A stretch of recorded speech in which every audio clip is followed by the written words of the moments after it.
Standby.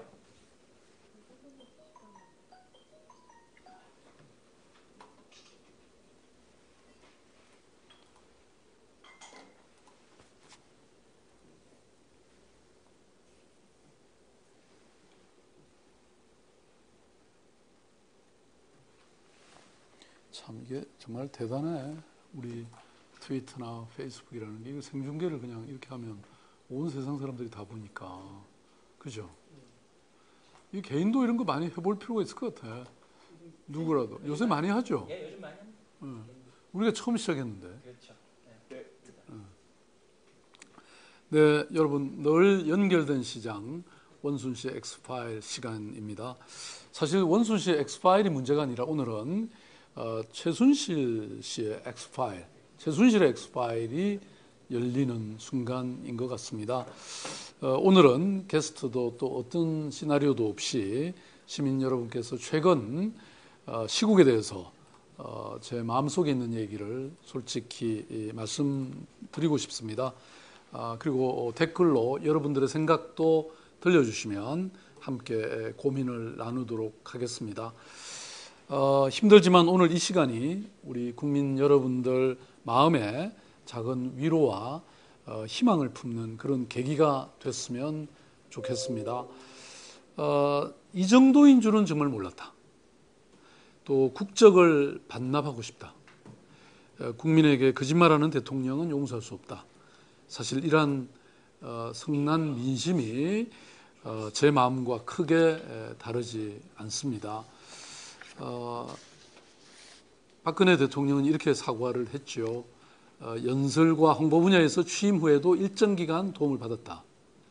그리고 최순실 단독 인터뷰에서 박 대통령 당선 이후에 직후에 이메일로 연설을 받아봤다. 기밀인 줄은 몰랐다. 네, 그러나 여러분 이게 연설문만의 문제가 아닙니다. 대통령은 거짓 녹화 사과로 국민들을 속였습니다. 그리고 또 최순실 비선 실세들의 국정농단에 국민들이 속았습니다. 박근혜 대통령과 최순실은 사과라는 이름으로 사실상 헌법과 법률을 위반한 사실을 또 자백했습니다. 그러나 새로운 위반 사실들이 계속 밝혀지고 있습니다.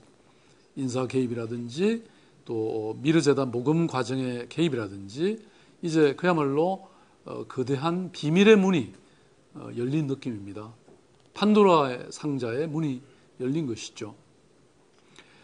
개성공단을 폐쇄하는 그런 결정에 관여했다거나 또는 위안부 할머니의 문제, 독도 문제에 개입했다는 보도도 있습니다. 일본 대사를 만나서 독도 이야기가 나오면 대답을 하지 말고 미소를 지어라. 이런 각본도 나옵니다. 또 5.18 민주화운동 기념사에서 광주의 힘, 광주정신, 그리고 광주시민, 민주주의, 자유와 인권 이런 5.18을 상징하는 용어가 최순실에 의해서 전부 빠졌다는 정말 이런 얘기들이 있습니다.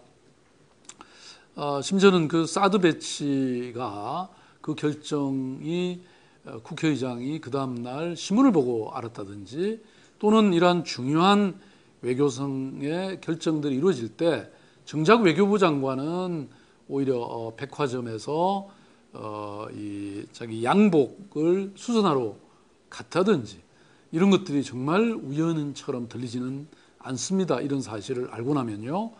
네, 여러분 이런 개성공단 폐쇄라든지 사드 배치라든지 뭐 일본 그 독도 문제라든지 이런 문제들은 얼마나 전문적인 외교적 사안입니까? 그러면 도대체 청와대 국가안보협의 NSC는 이게 허수아비가 되고 만 거 아닙니까? 예, 그리고 국방부와 외교부는 도대체 무엇이 되는 것입니까? 저는 마치 짜르 정부 하에서 말하자면 궁정을 드나들면서 국정을 농단했던 라스푸틴이 생각이 납니다. 결국 이런 국정의 농단으로 말미암아서 짜르 정부는 멸망했죠.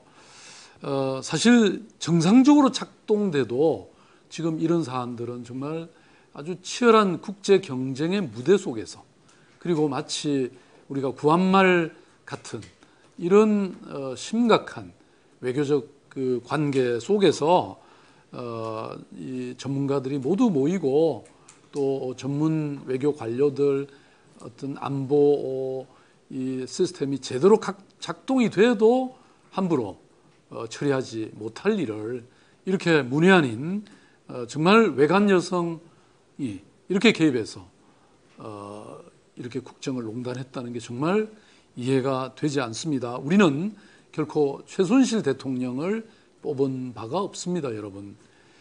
그리고 사실 과거에 문제가 됐다가 묻혔지만 정윤회 사건이라든지 또 세월호 직후의 7시간 그야말로 실종 사건 같은 게 이런 새로운 사실들을 보면서 결코 이게 그냥 지나갈 일이 아니다라는 그런 의구심을 한층 더 갖게 되는 것 같습니다. 이런 그 이야기 앞에서 저는 이렇게 묻고 싶습니다. 도대체 대한민국의 주인은 누구입니까? 우리는 도대체 어떤 나라에서 살고 있습니까? 우리의 대통령은 누구입니까? 정말 국민들에게 죄송할 따름입니다. 국민들이 무슨 죄가 있어서 이런 혼란, 이런 당혹, 이런 충격, 또 이런 절망을 느껴야 하는 겁니까? 지금 정말 경제는 바닥을 쳤습니다. 지금 경제 성장률이 좀 2% 이하로 지금 떨어질 거라는 예측이 많습니다. 민생은 도탄에 빠졌습니다. 지금 1200조의 가계부채가 지금 시민들의 삶을 짓누르고 있죠. 그리고 남북관계도 일촉즉발의 위기 아닙니까? 네, 심지어는 그 핵무기를 개발하고 핵실험을 지속하고 있는 이런 상태 속에서 저는 그 최고의 권부인 청와대에서 모든 권력을 한 손에 쥐고 있는 대통령이 지금 이런 식으로 외부의 힘으로 작동이 됐다는 것이 정말 이해가 가지 않습니다.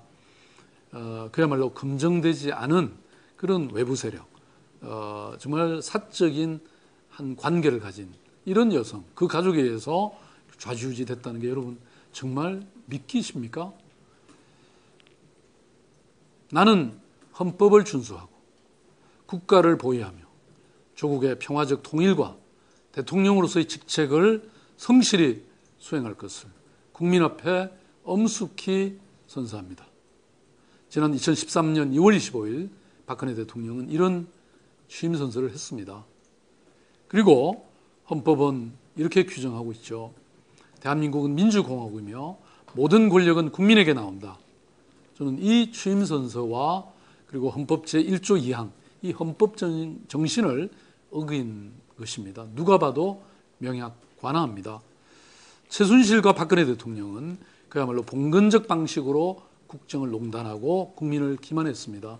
사실 봉건왕조, 전제정부, 전제왕조정부에서도 이런 일은 없었죠. 여러분, 우리는 늘 조선왕조를 눈여겨봐야 합니다.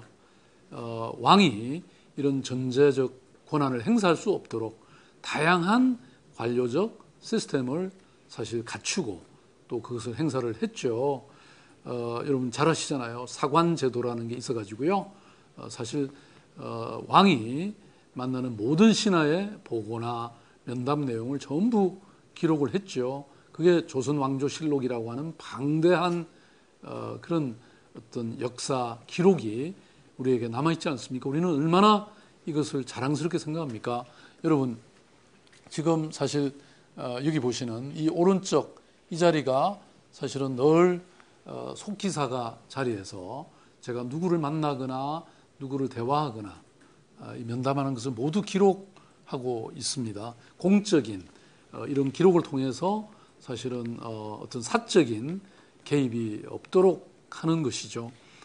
사실 노무현 대통령 당시에 노무현 대통령은 절대로 어떤 개인과도 독대를 하지 않았다고 생각합니다. 그것은 권력에 대한 그리고 그것의 사유화에 대한 경계를 본인이 하고 계셨다. 이런 확고한 태도를 가지고 있었던 것이죠. 그야말로 이것은 역사의 후퇴이고 정말 창피한 일이고 이민을 가겠다는 많은 국민들의 심정이 충분히 이해가 갑니다.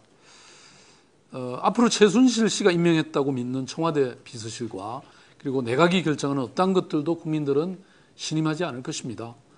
이후에 이들이 이번 사건과 관련해서 어떠한 결정을 내려도 결국 국민들은 신뢰하지 않을 거라고 저는 생각합니다. 저는 이번 사태를 분명히 인식하는 것에서부터 우리가 앞으로 취해야 할 모든 조치의 기준점으로 근거로 우리가 생각하고 판단해야 된다고 봅니다. 사실상 대통령이 국민의 신뢰를 완전히 상실했습니다. 국정 운영의 동력이 사라진 상태죠. 동시에 북핵 문제라든지 경제나 민생 위기가 심화되면서 이런 것이 앞으로 더 악화돼서는 안 되겠다. 이런 상황이죠. 그래서 국민적 어떤 분노의 심각성을 청와대와 대통령이 저는 인식하지 못하고 있는 상태라고 봅니다. 어떻게든 위기를 모면하려는 것이 오히려 사태를 악화시킬 것이라고 생각합니다. 개헌을 제기한 것이라든지 또 90여 초짜리 아주 짤막한 녹음 사과를 한 것은 바로 대통령이 위기의 심각성이나 또 이런 어떤 절박함을 전혀 인식하지 못하고 있다고 하는 여러분 반증이 아니겠습니까? 특히 이미 신뢰를 입은 이런 검찰이 수사를 하는 신용을 하는 것으로는 위기를 돌파할 수 없습니다. 시간을 벌 수 있다고 생각하면 이것이야말로 큰 오산이라고 봅니다. 더 이상 국민의 불신과 대통령을 향한 분노를 외면하게 될 경우에 정말 파국적 결과가 일어날 것이라고 저는 확신합니다. 지금 상황은 대통령의 위기가 바로 나라의 위기로 이어지는 그런 상황입니다. 대통령의 위기가 나라의 위기가 돼서는 안 되죠. 따라서 대통령은 국정에서 손을 떼고 새로운 국정 운영의 축을 만들어야 된다고 생각합니다. 이미 대통령은 사태를 수습할 도덕성도 정당성도 능력도 없다고 봅니다. 국정 운영의 공백 상태를 막기 위한 최선의 방안을 강구를 해야 됩니다.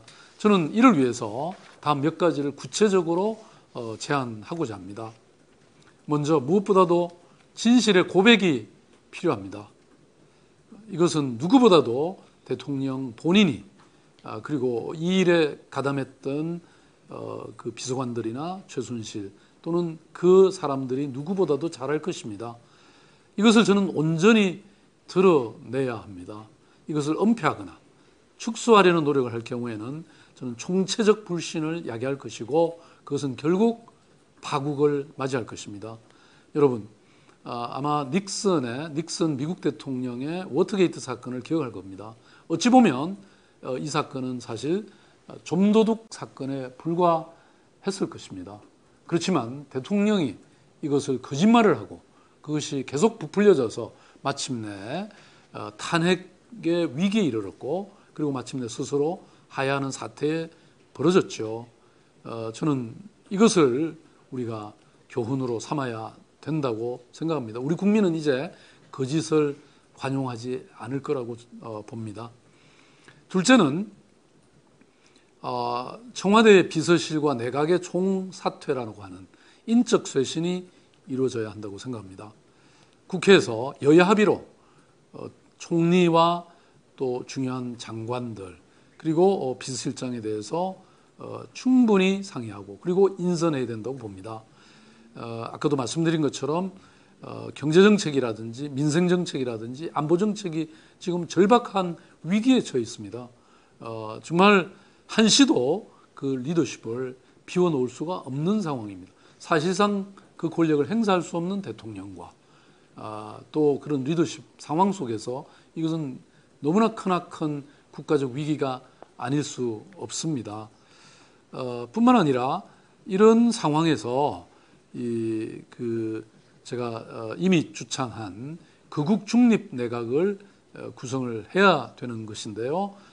그런 의미에서 보면 대통령은 탈당하는 것이 마땅하다고 봅니다. 극우 내각이 이루어지려면 특정 정파의 남아서 어떤 영향력을 행사하거나 또는 정권 재창출이라는 명목으로 자신의 정치적 영향력을 유지 확대하려고 하는 이런 시도는 결국 전국을 파국으로 몰아갈 수 있기 때문입니다. 저는 세 번째로는 이미 여야가 합의한 특검이 상설 특검법에 의한 것이 돼서는 곤란하다고 봅니다. 왜냐하면 이 상설 특검법은 대통령이 임명하게 되어 있습니다. 지금 그야말로 대통령까지 성역 없는 조사를 해야 되는 이 특별검사를 대통령이 임명한다는 것은 자기 모순에 빠지는 것이고 결국 국민을 설득시킬 수 없는 그야말로 민심을 거스르는 행위라고 생각합니다. 그야말로 개별 입법이 아닌 최순실 특검법, 아니 더 나아가서 박근혜 대통령 국정사유와 조사특별법이 저는 만들어져야 되고 이 안에 특별검사 제도가 도입돼야 된다고 생각합니다. 사실 어찌 보면 최순실의 어떤 게이트라고 할 정도로 지금은 최순실에 관련된 비리들이 주로 나오고 있습니다만은 저는 이것은 서막에 불과하다고 생각합니다. 아까도 언급했던 여러 가지 어떤 권력 부패, 권력 비리들이 얼마든지 앞으로 더 터져 나올 가능성이 높다고 저는 생각합니다. 이 과정에서 검찰은 특검 구성 전까지 더 이상 증거가 인멸되지 않도록 노력해야 할 것입니다. 또 중요한 증언자들의 신병 보호와 국외에 있는 최순실 또 차은택 등을 체포하거나 또 해당 국가의 범인 송환 절차를 거쳐서 이 한국의 법정에 세움으로써 검찰은 실추된 명예를 되찾기를 바랍니다. 이미 최순실은 그 어느 언론사와의 인터뷰를 통해서 뻔뻔한 거짓말을 하고 있지 않습니까? 저는 이러한 증거인멸의 이 행위가 국외에서 지금 지속적으로 벌어질 것이라고 저는 생각합니다.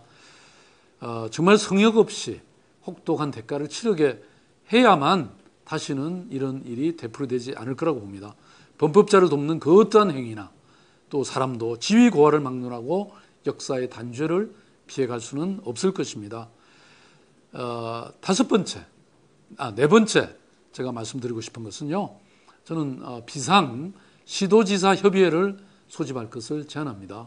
물론 지금 시도지사들이 관할하는 것은 각 지방정부이긴 하지만 지금 중앙정부가 그야말로 패닉 상태에 있는 이때에 시도지사들이라도 함께 모여서 지금 이 국정의 안정을 논의하고 그리고 각자 자기 맡은 지방정부에서의 책임을 다할 때 국민들은 저는 안심하고 또 안정될 수 있다고 생각합니다. 다섯 번째는 이번 차제에 이번 기회에 청와대의 개혁을 대폭적으로 해야 된다 이렇게 저는 생각합니다.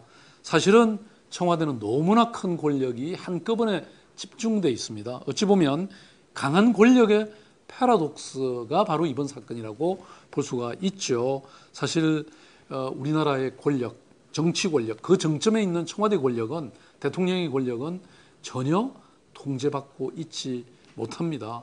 사실은 관료 체제가 그것을 견제할 수 있는 그런 상황도 아니고 또 시민사회라든지 언론이라든지 검찰도 이러한 청와대의 권력은 사실 모든 어떤 법치로부터의 해방구인 셈이죠. 그래서 이번 기회에 이런 많은 통제 장치를 저는 만들 필요가 있고 두 번째는 권력이 또 지나치게 한 사람의 손에 의존되어 있는 겁니다.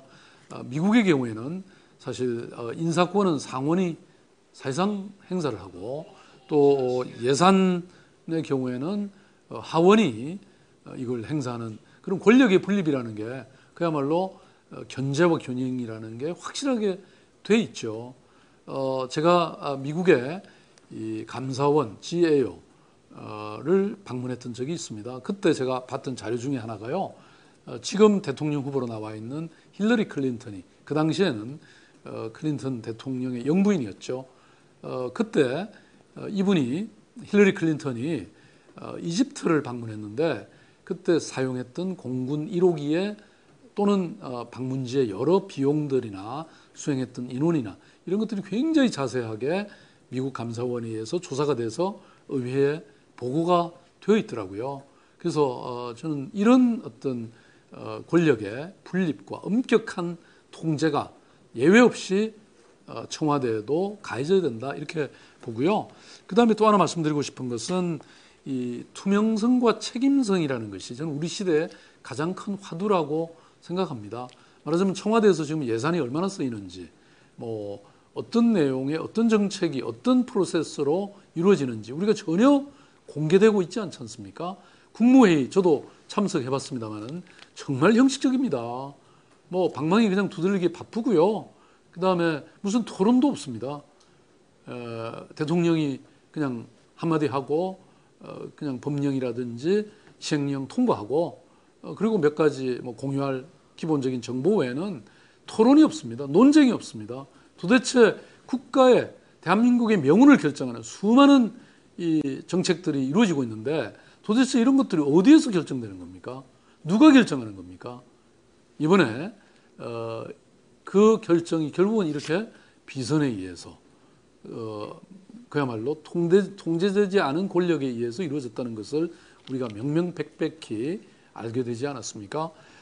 저는 이러한 일은 결국은 국정원도 마찬가지라고 생각합니다. 여러분 국정원의 예산이 도대체 국회에 의해서 통제받고 있지 않는 걸 잘 모르시죠? 네, 이런 일은 저는 있을 수 없다고 생각합니다. 물론 일부 어떤 기밀 작전이라든지 그런 비용이 있어야 된다는 것은 인정하지만 저는 국민의 대표인 국회가 이것에 대해서도 통제를 해야 된다고 보고 더 나아가서 국회의 경우에도 마찬가지입니다. 국회가 쓰는 예산들이 정말 국민들에 의해서 제대로 통제되고 있나요? 특히 우리가 400조가 넘는 국가 예산을 통과시킬 때 사실은 이 쪽지 예산이라는 게 있습니다. 이른바 소위원회라가 있는데 거기는 아무도 사실 참여하지 않고 기록되지 않고 있는 것이죠.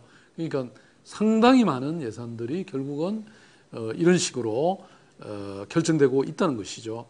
저는 제가 평소에 국민 권력 시대를 열어야 된다 이렇게 얘기를 하고 있는데요. 그 얘기는 우리가 물론 의회 민주주의라든지 이런 또는 결국은 대리인에 의해서 통치가 이루어질 수밖에 없긴 하지만 그럼에도 불구하고 국민의 권리가 이 모든 과정에서 관철되고 국민들의 의사와 참여가 본격적으로 이루어져야 된다 이렇게 생각합니다. 바로 이번 최순실 사건, 이 국가권력 사유화 사건에서 저는 청와대도 완전한 통제 아래 놓여져야 된다. 국민의 참여와 국민의 알 권리가 확실히 보장돼야 된다 이렇게 보고 있습니다. 어려운 경제 상황으로 정말 민생이 힘들고 또 초유의 헌법 유린으로 인해서 국민들의 무너진 자존감을 헤아리는 리더십이 정말 절실할 때입니다. 이것은 지금 정말 여당과 야당을 넘어서서 모든 정치인들과 국가적 리더들의 공동의 저는 책임이라고 생각합니다. 국민들은 경제도 정치도 근본적인 변화를 바라고 있습니다. 위기가 기회이듯이 우리도 큰 절망 속에서 또 큰 변화를 이뤄내야 된다고 감히 말씀드리고 싶습니다. 저는 이 시간 이후에 이제 부끄러움보다는 가슴에 희망을 품고 자랑스러운 새로운 전혀 과거와는 다른 우리가 듣고 보고 익숙했던 그런 것이 아닌 완전히 새로운 대한민국의 역사를 써내려갔으면 좋겠습니다.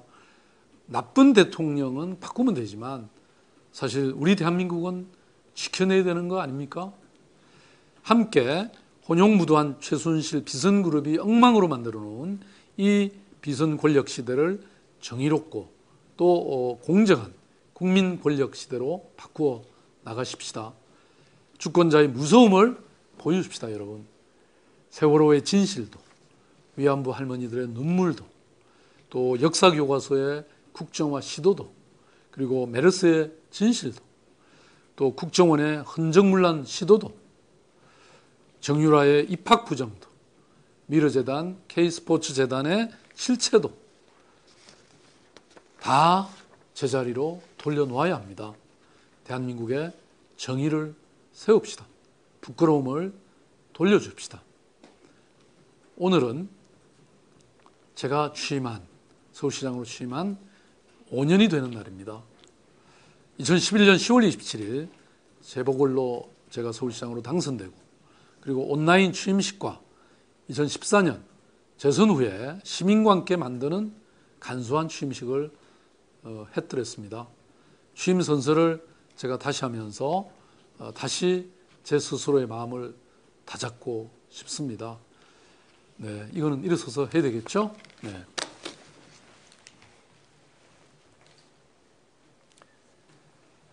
나는 법령을 준수하고 시민의 복리 정진 및 지역사회의 발전과 국가 시책의 구현을 위해서 서울특별시장으로서의 직책을 성실히 수행할 것을 선서합니다.